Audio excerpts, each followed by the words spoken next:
Good morning, everyone. Parents may have some questions about getting their children under 5 vaccinated for COVID-19. Astrid Martinez speaks to a pediatrician about what parents would want to know.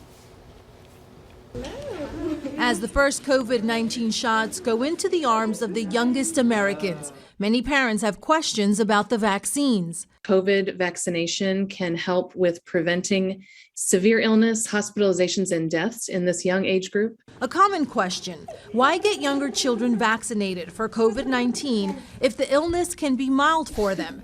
Dr. Sarah Boslett is a pediatrician at Indiana University Health. COVID infection is now the leading infectious cause of death in children under 5. And it doesn't seem like a big deal until it's your child who's really sick. Another common question, if my child already had COVID-19, do they still need to get the vaccine? They are at risk of getting it again, and the vaccine provides even more protection over time. If your child currently has COVID, wait until their symptoms have gone away and then schedule their COVID vaccine. Some parents worry younger children may be more vulnerable to side effects of the vaccine, but studies show they are typically mild and can include fever, pain at the injection site, fatigue, and irritability. As for whether the youngest kids could suffer the rare side effect of heart inflammation seen in some adolescents and adults, there were no cases reported throughout all the vaccine studies. And can children get their COVID vaccines along with other regularly scheduled vaccines? Dr. Boslett says yes.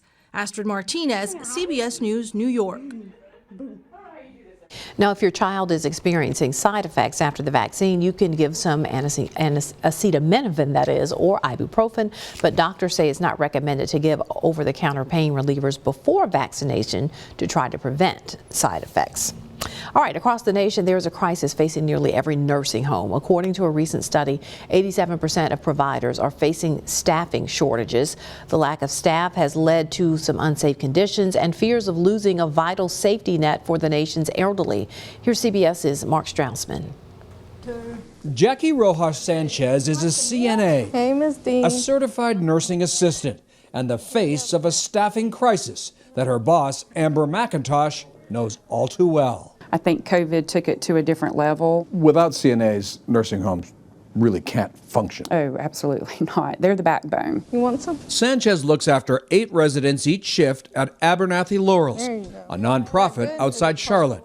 But Aundrea Clark, a traveling CNA in the same area, sometimes has to look after 20 or more. I have never been to a place where it was fully staffed yet.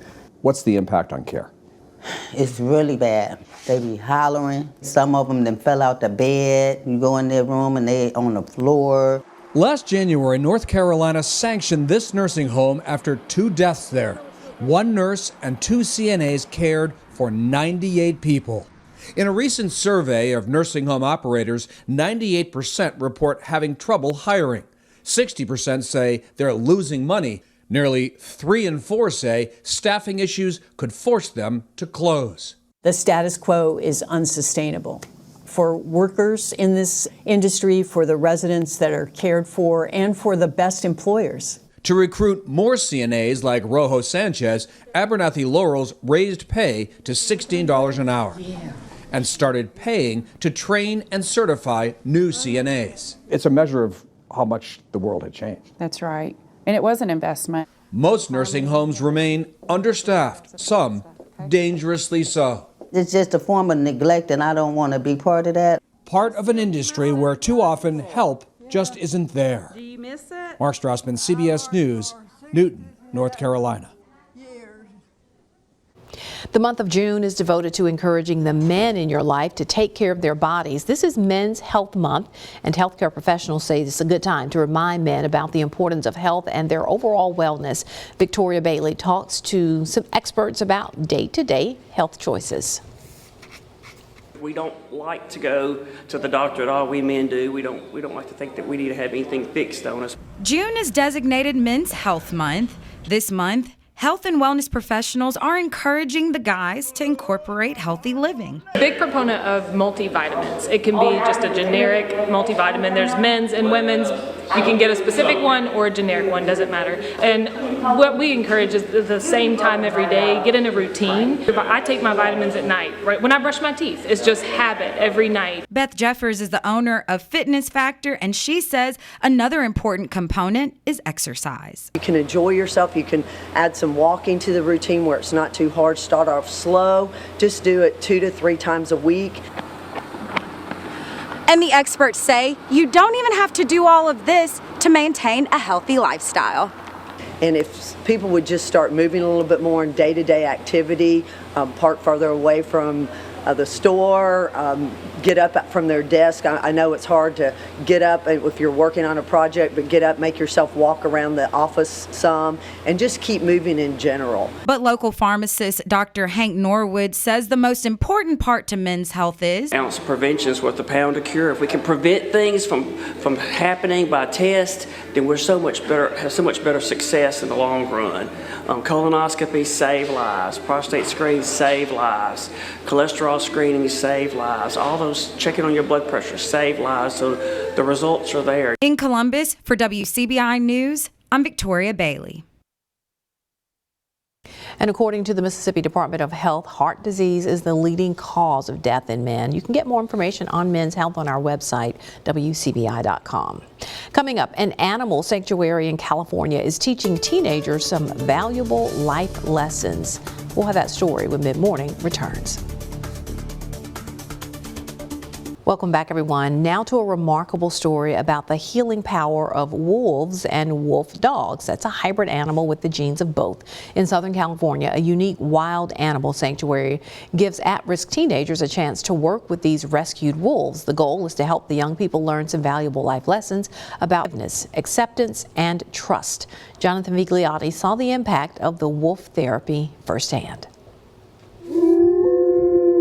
At an animal sanctuary in the mountains north of Los Angeles, the haunting howl of a wolf comes to life. She's not shy. I've never been looked by a wolf before, right. so I think not I'm actually too many enjoying people this. Have been, yeah. Teo Alfaro runs Wolf Connection and spends his days rescuing and rehabilitating wolf dogs. These two came from came to us as pups, and we've been loving them since. So neither one of these know the bad side of humans. Some other wolves that we have here are, like I said, shy and skittish, but none of them are vicious. So this is Gemma. Alfaro, who studies the animal's behavior, says science supports what indigenous tribes have long recognized, that humans and wolves have been working together for tens of thousands of years. So the wolf helps us activate a primal side of us that is more connected, more grounded, more clear-minded. We consider the wolf the healer of the human heart. Alfaro nurtured the wolves. He then created the first wolf therapy model, a holistic approach that helps both the abused wolves and teens. And he says it's been 100% safe for program participants. People, some of your audience will go, well, what if a kid gets mauled by a wolf, right? We put thousands of hours on each wolf before they become part of the program. And in 13 years, we have a 0 incident history. In order to be okay with who I am, I need to know who I am. Amanda Beer, a licensed psychologist, is the program's director. When we talk about release, it's really about acceptance. In this exercise, teens choose a rock. I got mine. That embodies their inner turmoil, then lug that burden up the mountain. It's my stress. Like the wolves, many here carry emotional scars and feel hurt, angry, and alone. So the wolves that come here have an array of trauma, and we see the same thing in the youth that come here, from severe physical abuse, neglect, sexual abuse, and then also young people who have never been able to be seen because the humans in their life want them to be something other than who they are. She shares stories of the resilience of wolves. It's just natural for wolves to accept the past to make room for new things. Then the teens symbolically release their pain. Sorrow. When Edward Amaya enrolled in Wolf Connection's 8-week program, he carried the weight of witnessing his uncle's murder. As a kid, I lost a lot of people. I watched family members pass away. I had my only uncle that took care of me in my arms pass away. I held on to those deaths very close. And I think that's probably why I didn't socialize, because I didn't want that to happen again. Reluctant at first, he joined the pack around a medicine wheel, a sacred space where it's believed the body and spirit come together for healing. I just started crying, and everything just came out. It was a big turn for me, being able to do that. Just being in the presence of wolves has been life-changing for many of these teens. Julia Gomez says she felt neglected as a child and today battles anxiety and depression.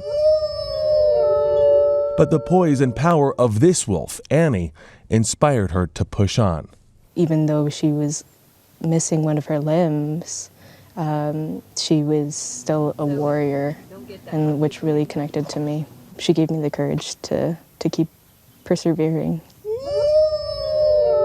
Amaya and Gomez are now working at Wolf Connection, knowing firsthand how the program helped them to grow. Regret. And what was that moment like, and you released all of that? It felt like I just let like 100 pounds off my shoulders. It felt like a new power, like it felt like a superpower almost. We call it hiking. For the wolves, is migrating. Hiking with wolves, hearing them howl, leads to breakthroughs every day. You can see it in their face. They're almost like, oh. In that moment, you saw humans change. In that moment, I saw miracles happening right in front of my eyes. Jonathan Vigliotti, CBS News. In Palmdale, California. A market cool-off when we'll check in on the real estate market when mid-morning comes right back. Welcome back. With the cost of living climbing, bagging a bargain has never been more important. Across the pond in Britain, car boot sales are booming. That is the UK version of the American yard sale. Ian Lee shows us. So $1.50 each? Martine Loxton knows a thing or two about a good deal. They're like 50p.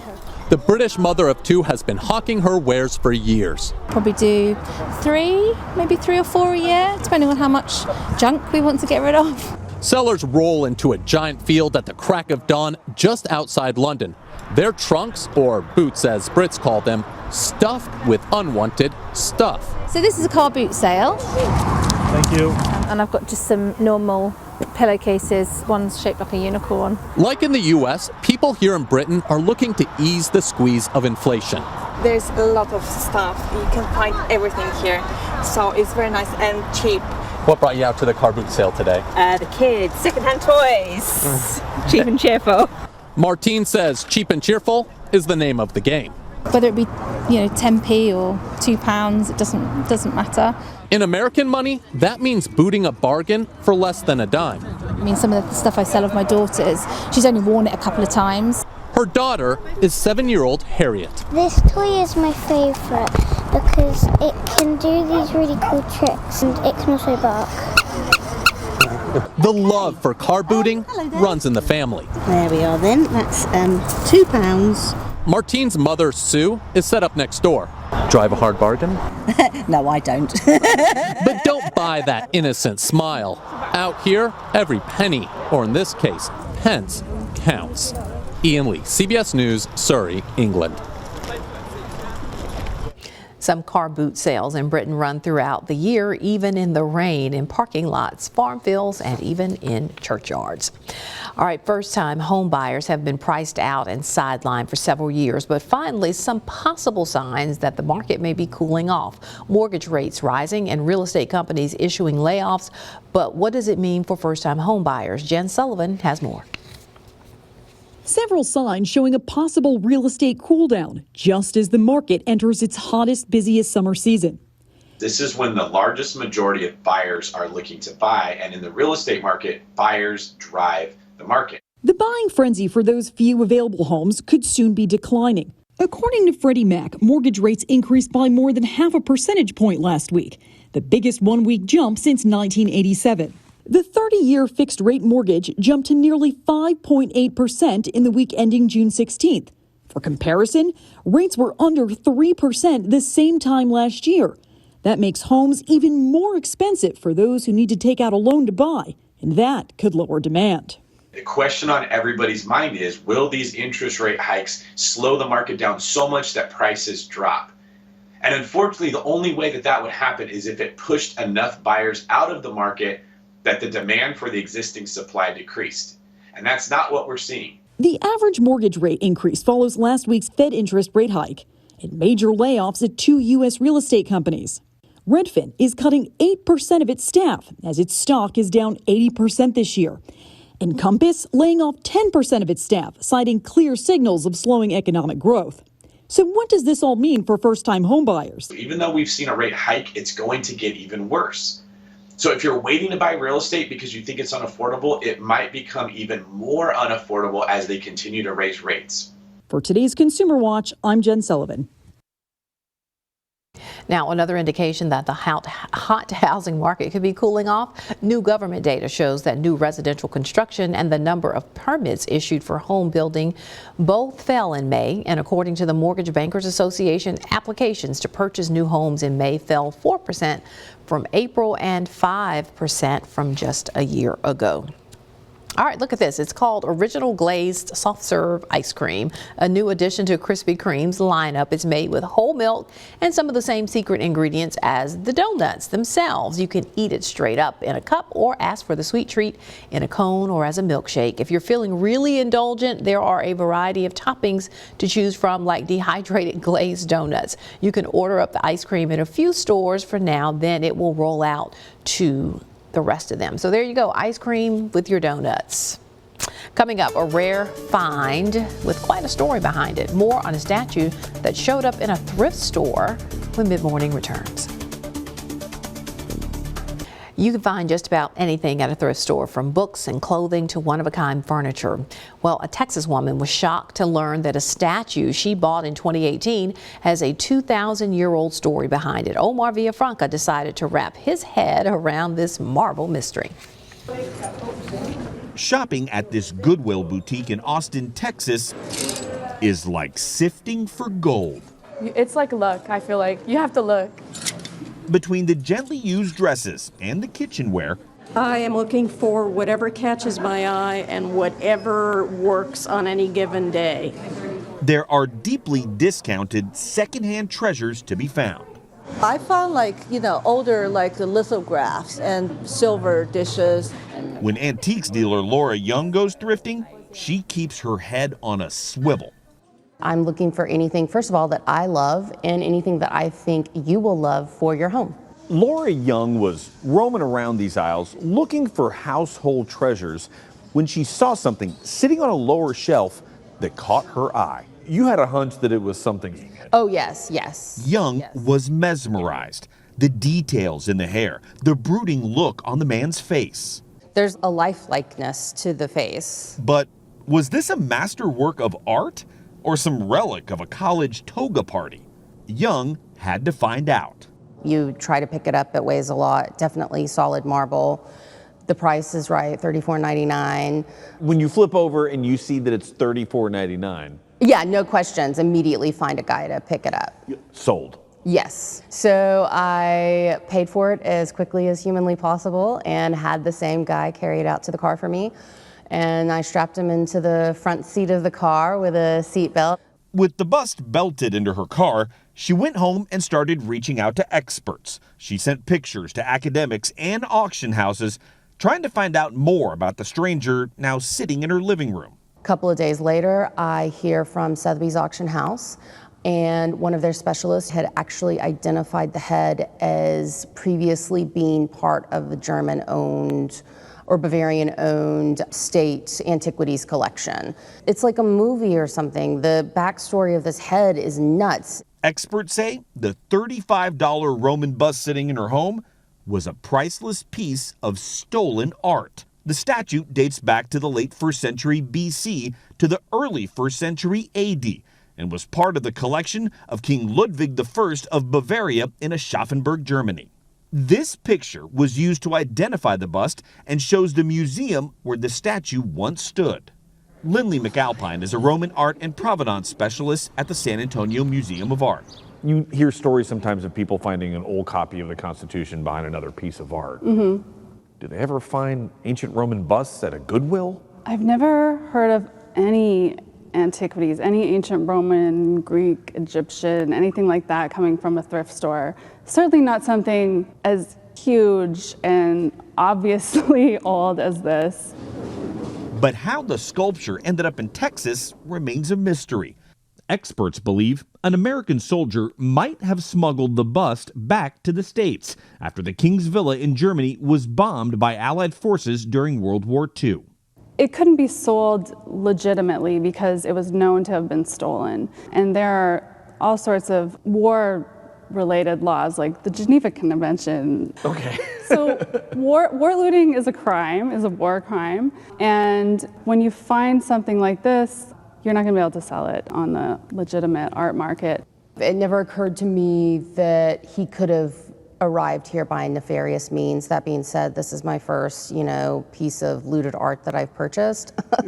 Young can't talk details or compensation, but she is returning the bust back to the German government, but not before the centuries-old sculpture remains on display at the San Antonio Museum of Art for a few more months. I had to drive down and see him in the museum. That's my guy. I got choked up just seeing other people see him and read the story. He was hidden in our house for almost 4 years, and just seeing other people appreciate him was amazing. Beauty is in the eye of the beholder, and for Young, this bust was head and shoulders the finest piece of art she's ever returned. Omar Villafranca, CBS News. We'll be right back to wrap things up.